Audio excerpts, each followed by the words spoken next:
Hey folks, and welcome back to Glenn and Adrian's Rock Talk. That's Adrian. And that's Glenn.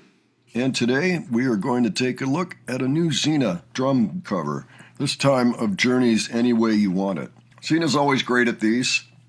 Adrian, do you have any thoughts ahead before we look at this? I don't know how long it's been since I heard that song, but Sina always does a great job, just kind of replicating the song, really, almost. Yeah, and it's nice to see what she's actually doing. All right, well, let's check this out, and we'll talk about it afterwards. All righty. Any way you want it, that's the way you need it. Any way you want it. She loves to laugh, she loves to sing, she does everything. She loves to move, she loves to groove, she loves to love and things. All night, oh, every night. So hold tight, ooh baby, hold tight. Oh, she said, any way you want it, that's the way you need it. Any way you want it. She said, any way you want it, that's the way you need it. Any way you want it. I was alone, I never knew what good love could do. Then we touched, then we sang about the love and things. All night, oh, every night. So hold tight, baby, hold tight.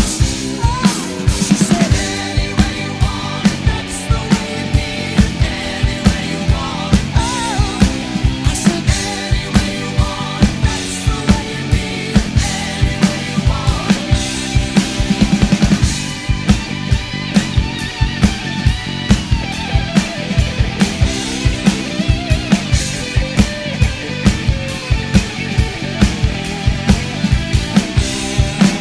said,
Steve Smith was that type of drummer. He was like, means business, going to write the part for what we're trying to do here. We're trying to get a successful album out. The thing is, he did it really well.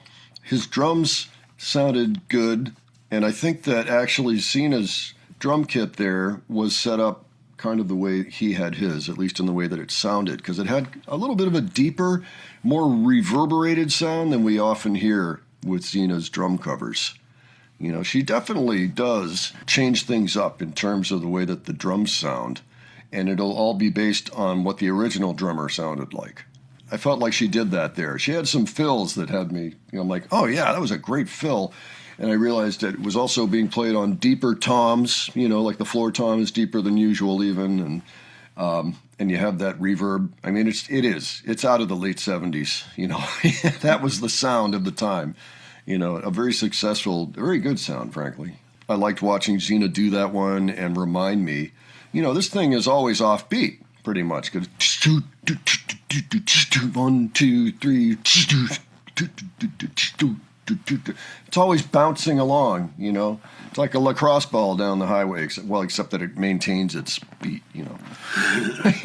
But I mean, it's got a flow, it's got a groove, and it's not on the ones. It's not like 1, 2, 3. It's not necessarily a swing. It's not necessarily a shuffle, but it is that kind of groove-based thing that you've really got to be sharp on.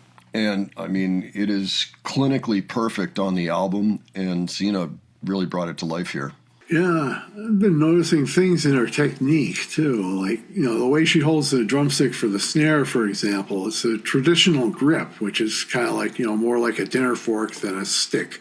You know what I'm talking about? Yes. She may also change it from time to time, at least a little bit, depending on the technique of the drummer. So not just the kit, but also how the drummer drummed, you know, specifically. Yeah, I guess I thought it was just interesting and cool for a modern drummer, or even to use or even remember that traditional grip. Oh, yeah. I mean, one of my favorite drummers is Elvin Jones, who played with John Coltrane. And, I mean, he was a spray of drums. And, I mean, he's where prog came from, where fusion came from. He was like the beginning of all that, I think. I mean, there were others, but he was definitely one of the pioneers. And that's how he played. You know, that was the way he held his sticks. Yeah, I mean, listen to the Allman Brothers. Whenever they're doing those ocean sounds with the drums, that's straight out of Elvin Jones. All right. Adrian, do you have any other thoughts on Sina? Cool shirt.